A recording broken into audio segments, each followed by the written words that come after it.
subscribe. Ustadz, bagaimana kalau kita punya anak yang indigo? Apakah harus dibuang? Bagaimana caranya? Biasanya anak-anak seperti ini diganggu jin, ya, diruqyah. Kalau memang benar-benar mengganggu.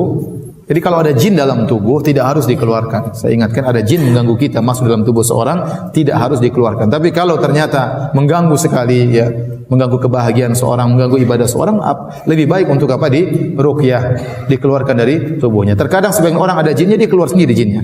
Terkadang jinnya keluar sendiri. Terkadang ada yang tidak keluar perlu untuk diruqyah, ya.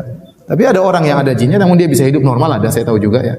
Tetapi maksud saya tidak harus. Tapi kalau benar-benar terganggu, ya, karena jin kalau sudah masuk dalam tubuh manusia terkadang dia memberi bisikan-bisikan. Dulu ada kawan yang dia kemasukan jin Nasrani. Selalu datang ke pasir, Ustaz, saya punya syubhat. Syubhatnya dari jin itu. Ya, syubhat tentang Islam, syubhat tentang hebatnya Nasrani, dan selalu jadi jin itu bisik-bisikin apa? Syubhat. Dia bilang ini harus diruqyah. Ini karena jin syubhat. Jin apa? Jin syubhat. Pak Ustaz pernah bilang orang yang bisa melihat jin itu matanya dimasuki jin. Bagaimana dengan anak indigo itu Pak Ustaz? Bukan hanya bisa melihat jin tapi bisa tahu apa yang dikerjakan seorang di masa lalu. Bagaimana pandangan Islam tentang indigo ini Pak Ustaz? Mau indigo, mau pelbegu, itu dimasuki setan. Setan itulah yang membisikkan kepada dia, ini terjadi di masa lalu, ini begini. Setan, jin. Maka dia mesti diruqyah, ruqyah syariah supaya dia sembuh, supaya dia tidak diganggu lagi. Itu ada datuk-datuknya dulu yang berkawan dengan jin. Lalu kemudian jin itu umurnya panjang, datuknya mati, jinnya hidup. Bapaknya mati, jinnya hidup. Sekarang dia datang dia ke situ. Aku ingin menyambung MOU pada kamu, kata dia. Sambung kembali. Diceritakannya, ini file-file datukmu. Dia bisa tahu dia. Begitu datang, kamu dulu adalah sekolah sendiri. Ini siapa nih? Ustaz kami Abdul Somad. Ini dulu taman aliyah dari Madrasah Aliyah Nurul Falah mulai dari dulu tamat 1996. Habis itu masuk GIN. Habis itu kok bisa tahu dia? Jin bisik kepada dia. Alladzi waswis. Maka dia diruqyah. Diruqyah beberapa kali, insyaallah hilang itu.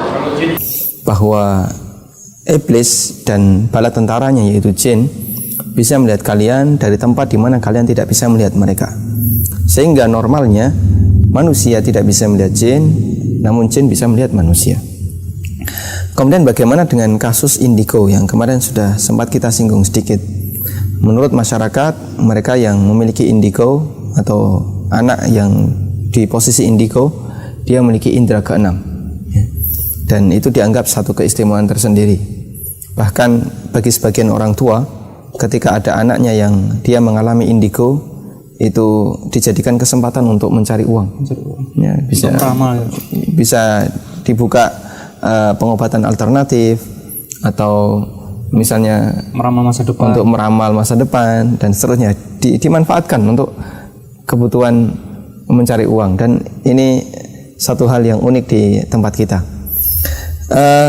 Kita sampaikan sekali lagi bahwa manusia normal tidak bisa melihat jin. Kemudian bagaimana dengan anak indigo?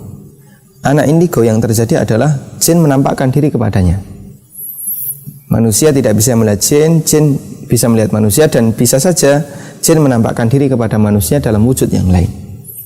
Dan itulah yang dialami oleh anak kecil yang melihat jin. Orang menyebutnya indigo. Jin menampakkan diri dalam rupa yang lain kepada anak ini. Bahkan terkadang terjadi obrolan, kadang terjadi komunikasi, sehingga anak ini bicara sendiri dengan tembok, atau bicara sendiri dengan kursi, atau dengan benda-benda yang lainnya, yang sebenarnya bisa jadi dia berbicara dengan makhluk halus, ya, jin, yang menampakkan diri kepadanya, khusus hanya kepadanya, tidak kepada yang lain. Dan ini tidak normal. Ini satu yang tidak normal. Karena tidak ada manusia yang punya indera lebih dari 5. Indera hanya terbatas pada 5. Sementara kalau ada kasus semacam ini, jin menampakkan diri kepadanya, tentu saja ini tidak normal. Karena ada jin yang kemudian senang dengan dia, lalu banyak menampakkan diri kepadanya. Seharusnya orang tua tidak membanggakan, karena ini tidak normal.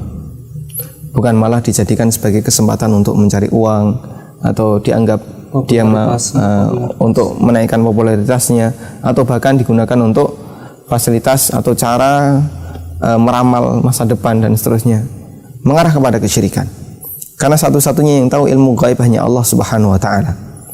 Allah menegaskan dalam Al-Qur'an, "Qul la ya'lamu man fis samawati wal ardil ghaiba illallah." Katakan wahai Muhammad, tidak ada satupun di langit dan di bumi yang tahu hal yang gaib kecuali Allah Subhanahu wa taala. Sehingga kalau sampai ada orang yang dianggap dia tahu hal yang gaib, ya, padahal hakikatnya dia tidak tahu, ini dusta. Karena yang tahu hal yang gaib hanya Allah Subhanahu wa taala. Bahkan kalau dia diyakini bisa mengetahui masa depan, ini kesyirikan. Karena berarti dia menyamakan makhluk dengan Allah Subhanahu wa taala dalam hal yang menjadi kekhususan bagi Allah, yaitu dalam hal mengetahui hal yang gaib. Ya. Maka kita sarankan kepada para orang tua yang dia memiliki putra indigo atau ada anak kecil yang indigo agar kemudian diobati. Bagaimana caranya? Ya, sebisa mungkin jin yang selalu menyertainya ini diusir. Jangan sampai selalu bersama dengan dia. Karena kebersamaan manusia dengan jin bisa sampai pada taraf bahaya kalau kemudian tidak dikendalikan. Misalnya kadang anak tidak fokus dalam mengerjakan tugas, atau bahkan sampai pada taraf kerasukan, atau ketika jin itu sampai bertindak jahat kepada manusia, dia bisa melakukan yang lebih berbahaya daripada yang saat ini dilakukannya. Sehingga orang tua seharusnya berusaha untuk bagaimana caranya mengusir jin ini, baik dengan mengajari si anak ini untuk rajin baca zikir pagi sore, ya, dan ini satu zikir yang luar biasa, atau dengan sering diruqyah, atau minta anak ini untuk tahfidz Quran, sering baca Quran, sebisa mungkin dia ikut majelis tahfidz Quran, mungkin masuk pondok pesantren tahfidz Quran, sehingga lambat laun jin itu akan menyingkir semakin jauh dan tidak kemudian bersama anak ini lagi, ya, agar mengembalikan dia pada posisi normal sebagaimana umumnya manusia tidak bisa melihat jin. Wallahu a'lam. Kelebihan indigo ini bukan kelebihan ini. Indigo itu penyakit, itu bukan kelebihan. Wah, jangan tambah lagi Bu ya.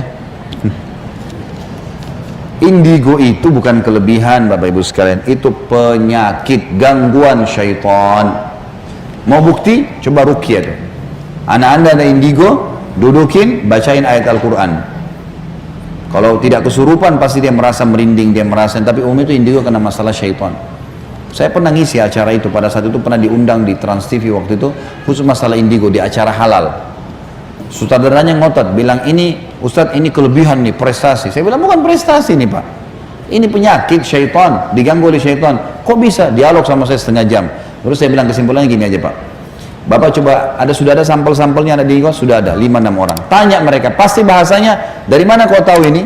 Bisa sembuhin penyakit kah? Bisa tebak masa depan kah? Bisa tahu? Dari mana? Pasti dia bilang, temannya di belakang rumah, temannya di atas kamar, temannya begini di kamar mandi. Itu syaitan semua. Coba ruqyah, pasti kesurupan tuh.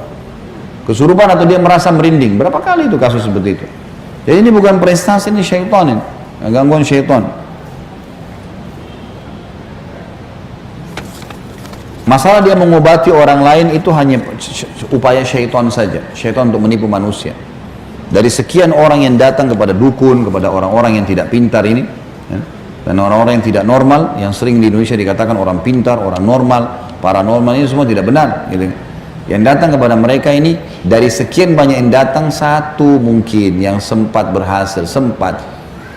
Itu pun karena ada penyebab yang memang Allah sudah jadikan secara manusiawi bisa selesai. Gitu kan? Yang lainnya gagal. Makanya kata Nabi SAW, syaitan datang kepada dukun-dukun, teman-temannya dukun, dan menyampaikan informasi, dari 100 informasi ketahuilah 99 dusta. Hanya satu yang